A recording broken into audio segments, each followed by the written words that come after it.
10월 11일 화요일 매일 성경 묵상을 시작합니다. 오늘 함께 나눌 말씀은 사무엘하 14장 1절부터 20절까지의 말씀입니다. 사무엘하 14장 1절부터 20절까지의 말씀을 제가 봉독합니다. 스루야의 아들 요압이 왕의 마음이 압살롬에게로 향하는 줄 알고 드고아에 사람을 보내 거기서 지혜로운 여인 하나를 데려다가 그에게 이르되 청하건대 너는 상주가 된 것처럼 상복을 입고 기름을 바르지 말고 죽은 사람을 위하여 오래 슬퍼하는 여인같이 하고 왕께 들어가서 그에게 이러이러하게 말하라고 요압이 그의 입에 할 말을 넣어주니라. 드고와 여인이 왕께 아랠 때에 얼굴을 땅에 대고 엎드려 이르되 왕이여 도우소서 하니 왕이 그에게 이르되 무슨 일이냐 하니라. 대답하되 나는 진정으로 과부니이다. 남편은 죽고 이 여종에게 아들 둘이 있더니 그들이 들에서 싸우나 그들을 말리는 사람이 아무도 없으므로 한 아이가 다른 아이를 쳐 죽인지라. 온 족속이 일어나서 당신의 여종 나를 핍박하여 말하기를 그의 동생을 쳐 죽인 자를 내놓으라. 우리가 그의 동생 죽인 죄를 갚아 그를 죽여 상속자 될 것까지 끊겠노라 하오니 그러한즉 그들이 내게 남아있는 숯불을 꺼서 내 남편의 이름과 씨를 세상에 남겨두지 아니하겠나이다 하니 왕이 여인에게 이르되 내 집으로 가라. 내가 너를 위하여 명령을 내리리라 하는지라. 드고와 여인이 왕께 아뢰되 내 주 왕이여 그 죄는 나와 내 아버지의 집으로 돌릴 것이니 왕과 왕위는 허물이 없으리이다. 왕이 이르되 누구든지 네게 말하는 자를 내게로 데려오라. 그가 다시는 너를 건드리지도 못하리라 하니라. 여인이 이르되 청하건대 왕은 왕이 하나님 여호와를 기억하사 원수 갚는 자가 더 죽이지 못하게 하옵소서. 네 아들을 죽일까 두렵나이다 하니 왕이 이르되 여호와께서 살아계심을 두고 맹세하노니 네 아들의 머리카락 하나도 땅에 떨어지지 아니하리라 하니라. 여인이 이르되 청하건대 당신의 여종을 용납하여 한 말씀을 내 주 왕께 여쭙게 하옵소서 하니 그가 이르되 말하라 하니라. 여인이 이르되 그러면 어찌하여 왕께서 하나님의 백성에게 대하여 이 같은 생각을 하셨나이까? 이 말씀을 하심으로 왕께서 죄 있는 사람같이 되심은 그 내쫓긴 자를 왕께서 집으로 돌아오게 하지 아니하심이니이다. 우리는 필경 죽으리니 땅에 쏟아진 물을 다시 담지 못함 같을 것이오나 하나님은 생명을 빼앗지 아니하시고 방책을 베푸사 내쫓긴 자가 하나님께 버린 자가 되지 아니하게 하시나이다. 이제 내가 와서 내 주 왕께 이 말씀을 엽줍는 것은 백성들이 나를 두렵게 하므로 당신의 여종이 스스로 말하기를 내가 왕께 여쭈오면 혹시 종이 청하는 것을 왕께서 시행하실 것이라.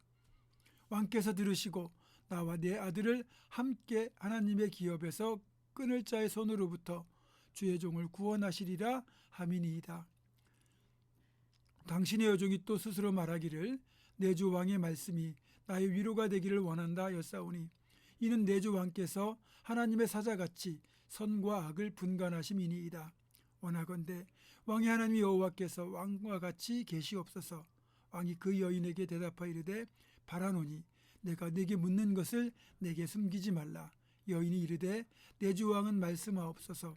왕이 이르되 이 모든 일에 요압이 너와 함께 하였느냐 하니 여인이 대답하여 이르되 내 주 왕의 살아계심을 두고 맹세하옵나니 내 주 왕의 말씀을 좌로나 우로나 옮길 자가 없으리이다. 왕의 종 요압이 내게 명령하였고 그가 이 모든 말을 왕의 여종의 입에 넣어주었사오니 이는 왕의 종 요압이 이 일의 형편을 바꾸려 하여 이렇게 함이니이다. 내 주 왕의 지혜는 하나님의 사자의 지혜와 같아서 땅에 있는 일을 다 아시나이다 아니라. 아멘. 다윗은 압살롬이 도망간 후에야 상황을 다시 점검하게 됩니다. 맏아들 암논이 죽은 것도 가슴 아픈 일이지만 또 다말이 험한 꼴을 당한 것도 마음이 아프지만 압살롬마저 살인자가 되어 집을 떠난 것이 너무 슬퍼서 가슴 아파합니다. 사실 부모와 자식과의 관계는 거의 일방통행 수준이죠. 내리사랑이란 말처럼 부모로부터 자식에게 가는 사랑은 자식에게서 부모로 향하는 사랑과는 비교가 불가능할 정도로 크고 깊습니다. 그래서 부모가 잘못한 것에 대해서도 자식은 부모를 용서하지 못하지만 자식이 잘못한 것에 대해서 부모는 자식을 품고 용서하는 법이죠. 그리고 다윗이 압살롬을 그리워하고 있다는 이 표현 속에는 이미 아들이 저지른 잘못에 대하여 용서했다는 뜻이 내포되어 있습니다. 압살롬이 살인을 저지르고 도망한 지 3년이 지났지만 다윗은 여전히 압살롬에 대한 마음을 끊지 못하고 부모의 사랑으로 압살롬을 그리워하고 있었습니다. 그 사실을 요압이 눈치챕니다. 그래서 여인 하나를 선택해서 그 여인으로 하여금 그 여인의 사정을 다윗에게 호소하는 방식으로 다윗을 자극해서 자연스럽게 압살롬과의 체가 이루어지도록 그렇게 이제 준비를 하죠. 요압이 택한 이 여인은 요압의 지시를 받은 대로 상복을 입고 죽은 사람을 인하여 애통하는 여인으로 분장해서 다윗 왕에게 자기의 사정을 호소하기 시작합니다. 요압이 이 여인에게 맡긴 이 역할, 그리고 이 여인의 눈물 열기가 얼마나 실감이 났는지 다윗은 이게 실제로 일어난 일이라고 착각할 정도였습니다. 오늘날로 말하면 연기 대상을 받을 자격이 있을 정도로 연기를 기가 막히게 한 거죠. 어쨌든 이 여인의 이야기의 핵심 바로 이겁니다. 이 여인에게는 남편이 먼저 죽고 아들만 둘이 있는데 이 아들끼리 싸움이 붙어서 그만 큰아들이 작은아들을 들여서 때려 죽였고 큰아들 하나만 남아있는데 마을 사람들이 큰아들이 살인자니까 그를 사형에 처하겠다고 큰아들을 여인에게 내놓으라고 요구하고 있다는 거죠. 남편도 죽고 둘째 아들도 죽었고 어쨌든 하나밖에 남지 않은 아들인데 이 아들마저 살인죄로 처벌을 받아 죽게 되었으니 자신은 졸지에 남편과 아들들을 다 잃게 되었으니 자기 형편을 왕이 돌아보아 달라는 그런 부탁이었습니다. 이 말을 듣던 다윗은 이 여인의 처지가 불쌍해 보였고 그래서 왕의 권한으로 이 여인의 아들을 책임지고 보호해 주겠다 이렇게 약속합니다. 다윗으로부터 이 약속을 받았음에도 이 여인은 한 말씀만 더 여쭙겠다고 간청한 뒤 은근히 빗대어서 다윗이 압살롬을 외면하고 있는 것을 계속해서 지적합니다. 요약하면 이래요. 왕의 체면 때문에 당연히 해야 할 일을 하지 않는 것은 왕에게 허물이 있는 것과 마찬가지입니다. 왕이야말로 하나님의 사자같이 선악을 분별하시는 분이 아니십니까? 다윗은 이 여인의 말을 듣고는 이 여인의 이야기가 사실은 자신과 압살롬의 관계를 이야기한다는 걸 그제야 눈치를 챕니다. 그래서 묻죠. 누가 시켰느냐? 혹시 요압이 시켰느냐? 예, 사실은 요압이 시킨 대로 말씀드린 겁니다. 그 말을 듣고 다윗이 요압을 불러서 지시하죠. 가서 압살롬을 데리고 와라. 전반적인 내용을 보면 요압의 지혜로운 행동이 아들에 대한 그리움으로 마음의 병을 앓고 있던 다윗을 구해주었습니다. 여러분, 지도자를 돕는다는 게 바로 이런 것이라고 할 수 있어요. 지도자가 말로 할 수 없는 곤란한 일을 겪을 때 꼭 필요한 도움을 제때 준다는 것이 진정한 동역자고 일꾼이라고 할 수 있거든요. 그런 면에서 보면 요압은 참 훌륭한 일꾼입니다. 예전에 나단 선지자가 다윗의 죄를 지적하는 경우에서도 그 양 한 마리를 둔 가난한 집 이야기가 중요한 역할을 했는데 이번에 요압이 다윗을 설득하는데도 여인의 이야기가 잘 통했습니다. 그러니까 나단 선지자나 요압이나 지혜로운 건 재치 있는 이야기를 통하여 다윗으로 하여금 깨닫고 움직일 수 있도록 만든 거죠.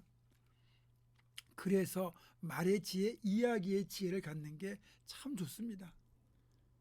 그리고요, 우리는 많은 이야기들을 하게 되겠지만 그렇게 사람을 살리는 이야기, 선한 결과를 빚는 이야기, 나아가서 보면 가장 복된 이야기야말로 예수님의 이야기니까 우리가 말의 지혜를 가지고 사람들을 그 말을 통하여 복되게 하고 나아가서 지혜롭게 예수님의 이야기를 전함으로써 그 이야기를 듣는 사람들이 주님 앞에 돌아오는 그런 축복까지 더해지면 참 좋겠습니다.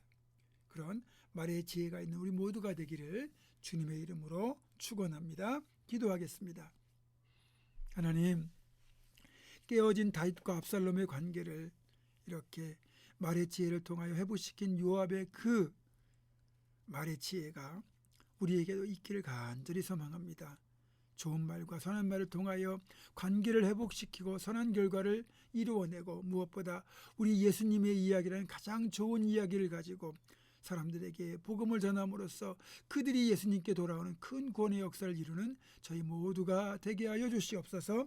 예수님의 이름으로 기도하옵고 이제는 우리 주 예수 그리스도의 은혜와 하나님의 사랑과 성령의 교통하심이 말의 지혜를 가지고 하나님의 선한 일들을 이루기로 결단하는 사랑하는 모든 성도들, 이들의 삶과 가정과 생업과 앞날과 우리 교회 위에 지금부터 영원토록 함께 하시옵기를 간절히 축원하옵나이다. 아멘.